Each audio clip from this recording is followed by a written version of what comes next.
Indie Grounds can now add manga and even shows you the episode release dates and has even more cool features to help you track anime. Check it out at indiegrounds.com. Do you love politics? Do you love royal romances? Do you like girls who compare your most important body part to a frog? Well, my twisted friend, today I'm bringing 10 anime that you will enjoy if you loved Apothecary Diaries. Not all of these happen inside a castle, but each of them have at least one thing you loved about Apothecary Diaries. Let's go.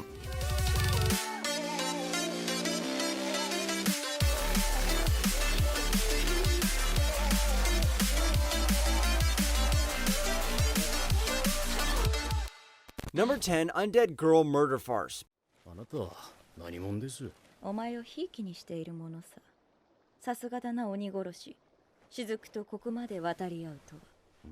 We're starting off with vampires. In 19th century France, vampire noble Jean Duchette Godard loses his wife to a brutal murder, and the human authorities couldn't care less. So he calls in some specialists. Suguru Chinuchi, a half-wild human, half-demon guy, carrying a birdcage, and Aya Rindo, the literal immortal head inside it. These two, along with Aya's badass maid Shizuku, are hunting down the man who wrecked their lives. 鬼の濃度の方がはるかに濃いということは化け物に効く力も強い。従って私の見立てによれば不死も殺せるはずだ。I know this isn't exactly Imperial China, but this anime's got a smart main character just like Apothecary Diaries, and it's way harder than you expect. Every episode felt like 5 minutes before it was just that binge-worthy. Tsuguru's cocky vibe and Aya's sharp wit are pure magic together, and the mysteries actually keep you guessing. If you liked Mao Mao, you'll like the character Aya too, and the mysteries will keep you hooked, so give this one a go. Number 9, Beautiful Bones, Sakurako's Investigation.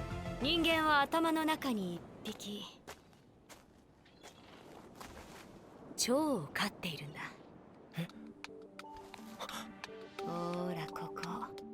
When Shoutaro Tatewaki bumps into the bone-loving Sakurako Koju, he doesn't just find a subject. He finds a whole new world of unsolved mysteries. Sakurako has an obsession with reconstructing skeletons. Yes, you heard that right. And this girl pulls Shoutaro into a case after case, usually involving some very dead people. But the deeper they dig into these deaths, the more it feels like something bigger is lurking behind the scenes. 本当に警察という組織は面倒だな。I went to Saokaro-san not expecting much, but it hooked me just like Apothecary Diaries did. The story actually connects from episode to episode, which is rare for mystery anime, and not even something Apothecary Diaries does most of the time. Sure, the ending kind of fumbles with a dry cliffhanger, but the tone throughout was chill and emotional enough to almost make me tear up. This is a total hidden gem for mystery fans. Number 8, The Story of Sayunkoku. ちょっと主女起きて話しなさいってば。名前で呼ぶと言った。やだ、起きて起きなさい。 If you need smart princesses, then here's another one. Shuriko is a smart, hardworking girl from a noble family that's way more broke than it sounds. Her dream is to become a government official and actually do some good for her country. But she's become a woman that's past totally blocked. Things flip when she's offered a crazy job. Pretend to be the emperor's consort and whip him into shape. The emperor, Ryuki, would rather nap and hang out with dudes than rule, but Shuri's got Siren, her loyal and super capable buddy, backing her up. And she's up for some politics, secret plots, and a whole lot of tea spilling. 一生懸命な私を見て面白がってたのね。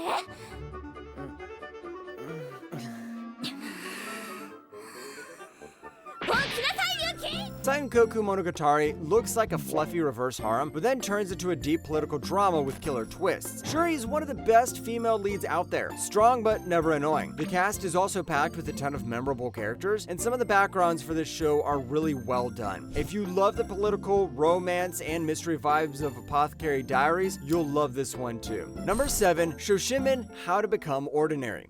いいよ。もしやめられないんだったら私を言い訳に使って遠慮しなくていいんだからね。 Let's move away from the palace stuff to high school, or university in this case. Jogoro Kobato just can't mind his own business. Even after promising his shy friend Yuki Osanai they'll live a super ordinary life in high school, he keeps getting dragged into solving everyday mysteries. No murders, no mafia bosses, just weird little things that pop up around campus. And it's up to Kobato to solve all these supernatural mysteries. ところで小鳩くん、堂島くんってどんな人？気になる。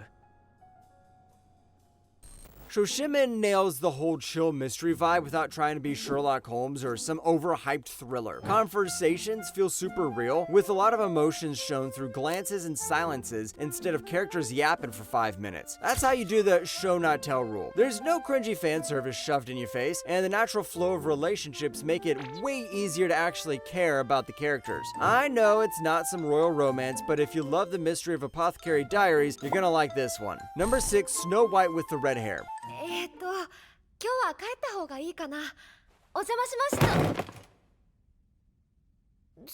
Remember how back in the day kings collected concubines faster than you collected Pokemon? Well, this happens in that era. Shirayuki is a cheerful redhead working as an apothecary in the kingdom of Tanbarin, living a pretty normal life, until Prince Raji gets it into his royal head that he has to make her his concubine just because her hair is a rare color. Shirayuki cuts off her iconic locks and bounces, escaping into the forest where she meets Zen, the chill second prince of Clarinets. With a new goal to become a court herbalist and repay Zen's kindness, Shirayuki starts building a fresh life, facing new challenges, making friends, and even finding love.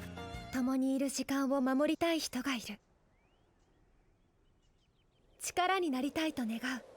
Akagami no Shirayuki Hime had me hooked from episode 1 because I'm a sucker for romance. I remember bringing the whole thing in one shot. The romance builds so naturally, and Zen and Shirayuki are one of the best couples of all time. The world feels like a cozy Ghibli movie. This one has that wholesome slow burn romance like Apothecary Diaries, so give this one a go. Number 5, Go Sick. 金色の妖精、灰色の狼。ビクトリカ、君って。本当は一体。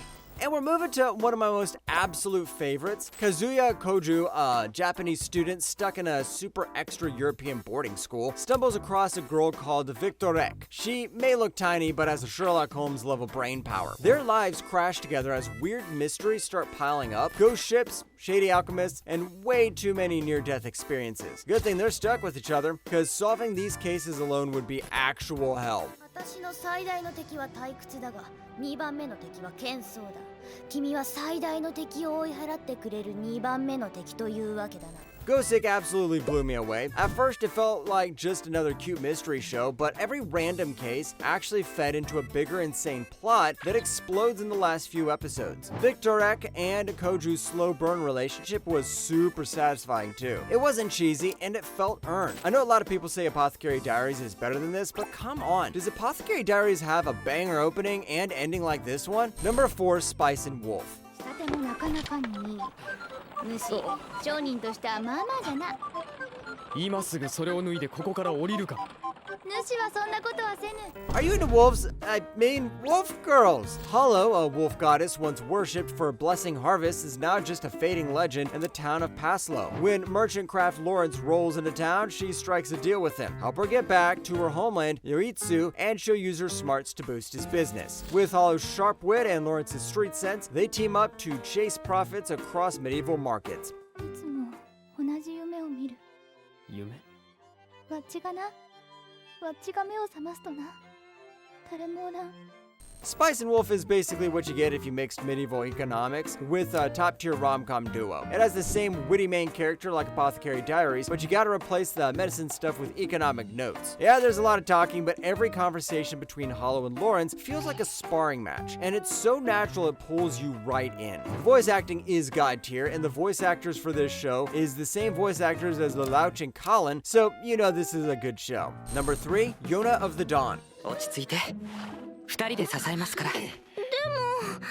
姫様の重みで間もなく白は絶命。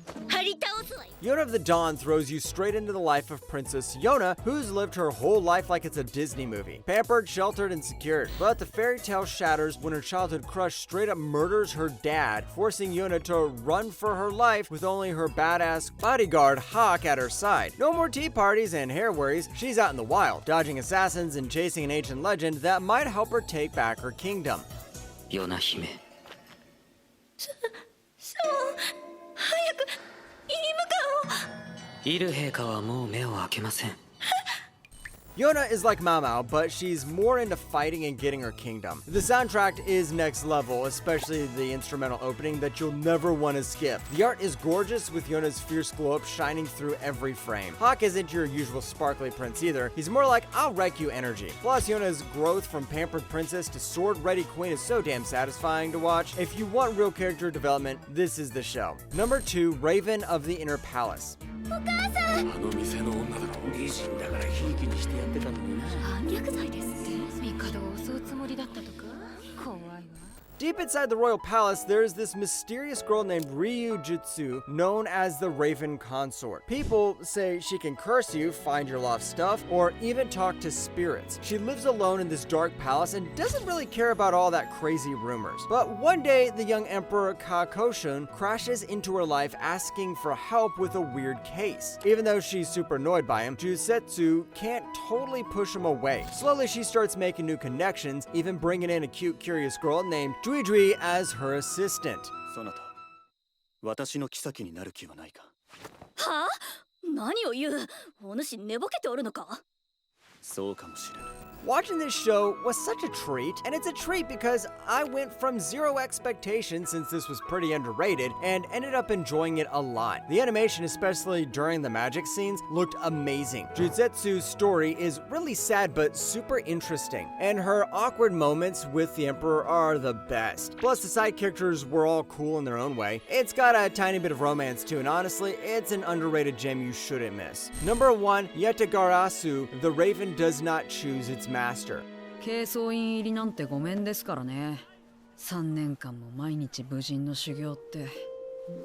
だったら1年間の宮遣いの方がよっぽどマシ。 Man, this really should be on everyone's number 1 list. It hasn't been on my number 1 list so far because I only watched this last month. In the kingdom of Yamuchi, folks aren't just people. They're 3-legged crows called Yetagarasu. While the dudes handle boring politics, the women are busily battling it out to win the heart of Wakamiya, the crown prince and chosen servant of the mountain god. Among them is Asebi, sweet and way too pure for this court full of schemers. Meanwhile, Wakamiya got his own drama brewing. Born to a concubine and chosen over his older brother, he's caught in a messy family politics. Things get even messier when Yukiya, a village kid with secret reasons for being there, enters this scene. お初にお目にかかります。タルヒのユキヤと申します。待っていたぞ。タルヒのユキヤ。 It's like Game of Thrones and Apothecary Diaries had a baby and the baby started kicking the ass of his parents. Wait, I don't think that's a good reference. Anyways, Yatagasaru is packed with political mind games, insane plot draw-dropping plot twists, and characters so layered they make Fruits Basket cast look simple. Every episode had me hooked, especially in the back half when everything just exploded. It nails that historical fantasy vibe without feeling cheesy, and I'm gonna say it, this one's better than Apothecary Diaries.